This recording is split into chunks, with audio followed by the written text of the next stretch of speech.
LeBron James, he had some interesting comments about the style of play that was played in the 80s and 90s, and I want your reaction to it. Let's play LeBron James. The talk around sometimes, some people aren't as happy with the way the game is. Like, we need to help teach fans, like, how great the game is now. Yeah. Like, it's not going back to that. Right. It's a lot of nostalgia. There's other factors, but, like, the game is great, and we need to teach people how to appreciate it. Yeah, we just need to. I think have an appreciation, and I think if our fans will really go back and watch some of those games, they will realize then maybe that's not something we would want to see on a night-to-night basis. I agree. Because why Steve Nash is teeing him up to denigrate the 80s and 90s is mind-blowing to me. But your reaction?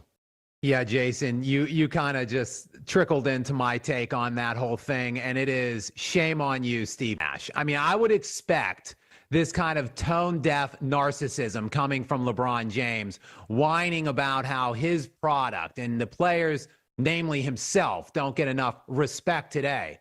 But Steve Nash, bro, you should know better. You came into the league, actually, that I've seen that whole clip, and within that same conversation, Steve Nash is talking about one of the things that was most shocking to him when he got in the league was how physically strong Derek Harper was. That, Harper would just put, because they were still hand checking back then, that would just put his one hand on Steve Nash's hip. And Nash said to myself, I don't think I can even move up and down the floor right now with this kind of style and with these men in this league.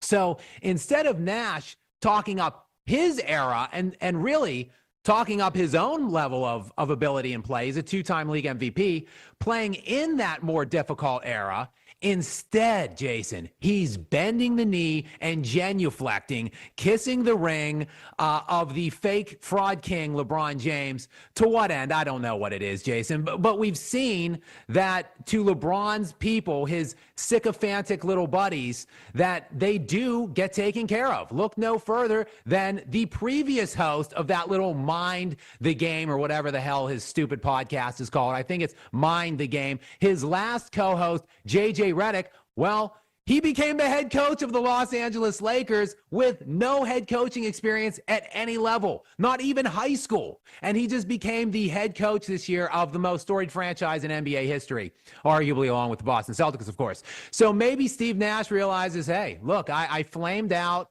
in my one shot with Brooklyn. Now I need to just go ahead and get on the Clutch Sports payroll and start genuflecting at the King's feet. But to the overall premise of this era being, better to watch, Jason, there's nothing that is good about watching uncontested shots and layups. There's nothing good about watching people not competing on the defensive side of the ball. Nothing. So while, yes, the game previously might have been more physical, might have been slower, there might have been more isolation-centric plays, but at least those guys were grinding it out and competing on both sides of the floor. That is what's compelling to watch. That is what's fun to watch. Not this jogging up and down, shooting 53s a game crap that we've gotten the game into today. It's just, and that's why league-wide viewership is plummeting to all-time lows.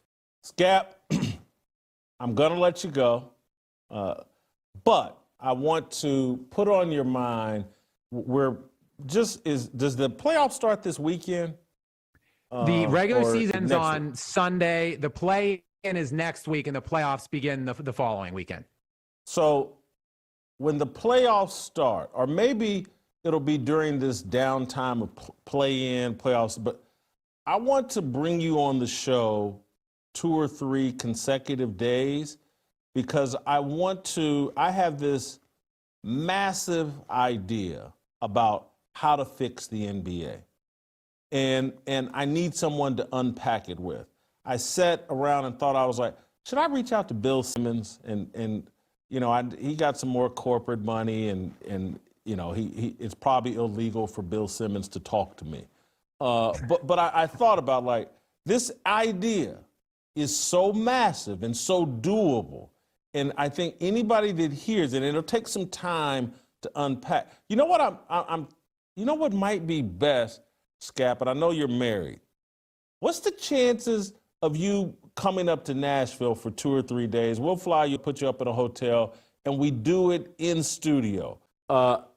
Steve Kerr had something interesting to say about Michael Malone. I'm very reluctant to praise Steve Kerr, but occasionally when he sticks to basketball, he actually says something halfway intelligent. Let's hear Steve Kerr's take on Mike Malone getting fired. How overall teams are reacting to movement among the coaching staff? I think one thing that's happened is most teams are now owned by billionaires, big corporations, and so we're all more expendable. There's so much money in the business now, and there's pluses and minuses to that. You know, we're all making bigger salaries than we were 5 years ago, but we're all much more vulnerable because I don't think a lot of the owners are that concerned with firing a guy and paying him off to go away. And again, it's this is a business we chose, and we all love it. But it's it's not the most stable profession, that's for sure. Let me read between the lines in what Steve Kerr is saying there. He's saying what you're saying, that like, hey, there's so much money here, it feels like monopoly money, even to the owners.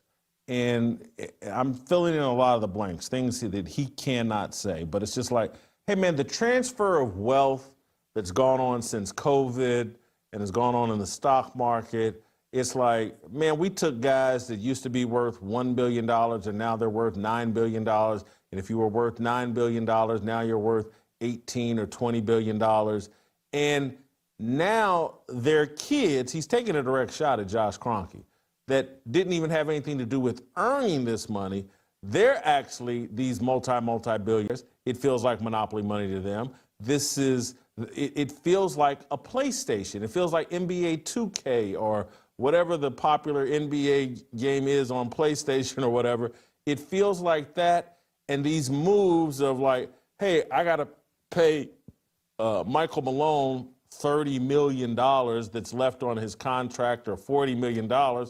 That's the same as me. Well, I got to pay $40,000 for Mike Malone to go away. Yeah, I'll do that. I won't miss that $40 million. It's just, I'll replace that in the stock market the next time it dips over tariffs and I buy low and it recovers and I recover. He can replace that. And so these young people of inherited wealth, and even these old people that earn the money, this money doesn't feel real to them. And so giving somebody $40 million to go away because you made a mistake, it's not the same as in the old days. And I actually think he's on rock solid ground with that explanation.